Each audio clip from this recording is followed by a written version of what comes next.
Now, I think it's pretty safe to say that the future of the Star Wars franchise seems to be quite expansive, not just with their books, novels, comics, and video games, but also their new TV shows and their new movies that are currently in the works that will be announced by this fall by Disney and Lucasfilm. This is Mike Zero. Make sure to subscribe if you are new to the channel for future Star Wars material. Also, if you guys would like to go ahead and check me out at Mike01 on Twitter, you can go ahead and do so if you would like to. Now, when we go ahead and examine what Jon Favreau and Dave Filoni have been planning for the past couple of months, they are really hard at work on developing these new Star Wars TV shows, these new Star Wars projects, be it, of course, the canon material that's going to be thrown into the entirety of this new EU. It's quite expansive and it's taking a lot of time on their part.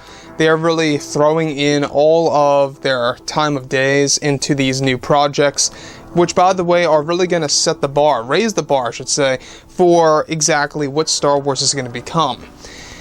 Now, we're in a phase where, of course, we're approaching the final episodes of the Book of Boba Fett.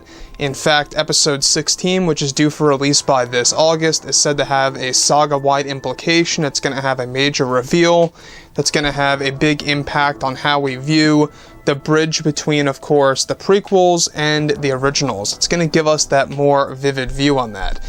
Now, of course, the Book of Boba Fett is going to be a major installment in, of course, this December. That's going to be leading into 2022.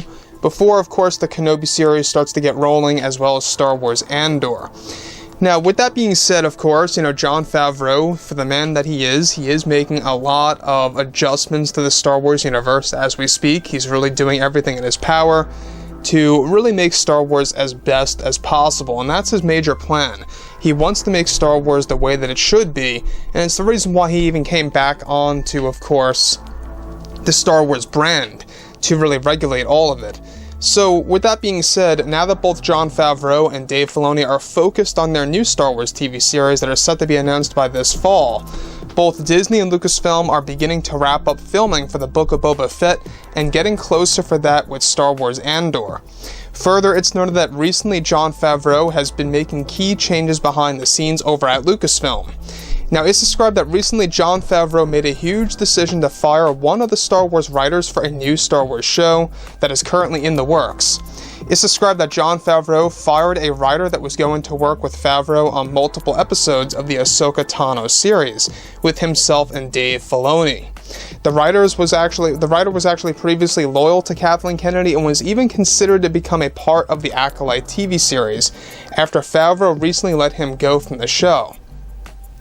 Now, apart from this, the writer, who is currently unnamed at the moment, is said to have been pushing the idea of cutting out many of Anakin Skywalker's planned scenes for the Ahsoka scenes that is planned to actually release in early 2023.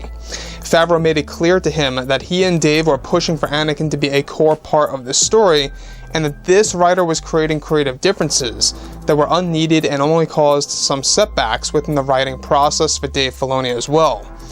Essentially, the writer did not want Anakin in the series as he believed it would feel too unrealistic to go and include too many prequel-oriented characters in the new universe that Jon and Dave are building up right now.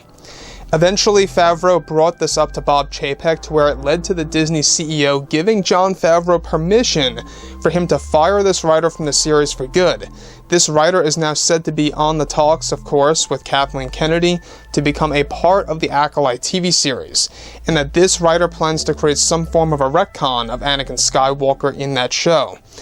Let me just say one thing right now, is that this writer that's planning this retcon for Anakin Skywalker for the Acolyte series, does it not seem like the writer's trying to get back at Jon Favreau and Dave Filoni for how they let him go from the Ahsoka series, because they did not want him messing around with the plot or the story of that show by excluding Anakin?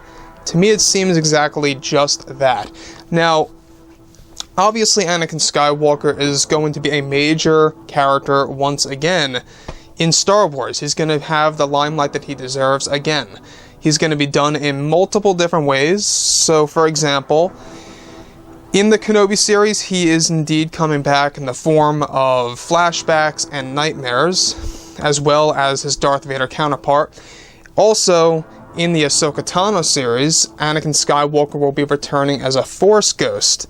There's also a planned animated TV show that's going to be announced by this fall that's also going to bring back Anakin as the main character. So that's another thing to look forward to. The fact that we have all of these projects so far and more to come that's going to feature Anakin Skywalker is all the more exciting. Now, when I go ahead and look at Jon Favreau, this is a guy that cares about the Star Wars fans. We all know it, we all have already known this, that Jon Favreau really deeply is passionate for the brand and really wants to bring things back to level. So, Kathleen Kennedy over the years, I would say, mostly for the sequel trilogy movies. I mean, Solo and Rogue One were at least partially entertaining in my book. In fact, Rogue One was by far, I think, the most legitimate Disney Star Wars movie. It was very well done in my opinion. They really gave you that vivid view of the days before A New Hope, and we got to see that, and I'm very thankful for that. I believe that it is the most truthful Disney Star Wars film that is closest to the George Lucas vision. With that being said though, The Mandalorian respects that. It at least respects George's vision, something that Kathleen Kennedy is pushing for that to become extinct.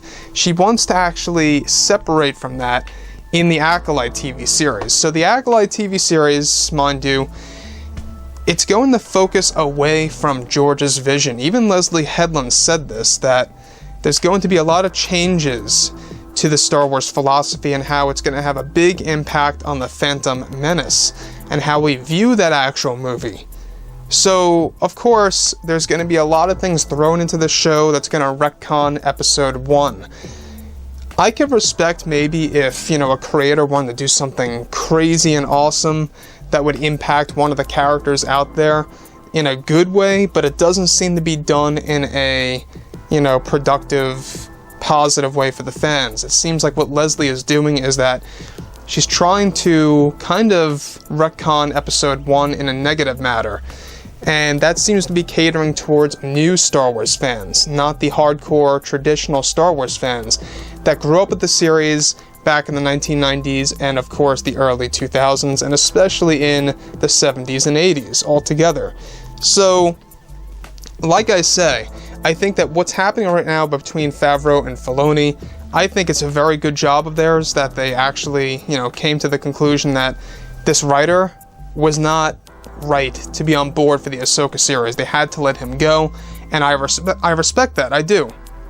I absolutely respect that they were able to do that and let him go from the overall story and how this character, Anakin Skywalker, was going to be excluded. To think of that, how they actually prevented that is a good move on their part. So, claps to Jon Favreau and, of course, especially Dave Filoni for pushing himself to really make the Ahsoka Tano series perfect.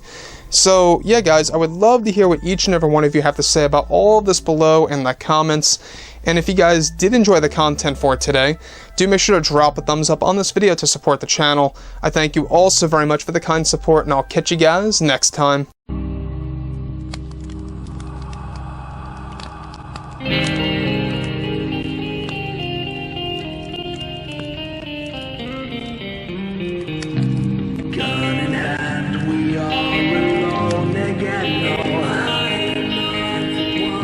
From night to moon we hear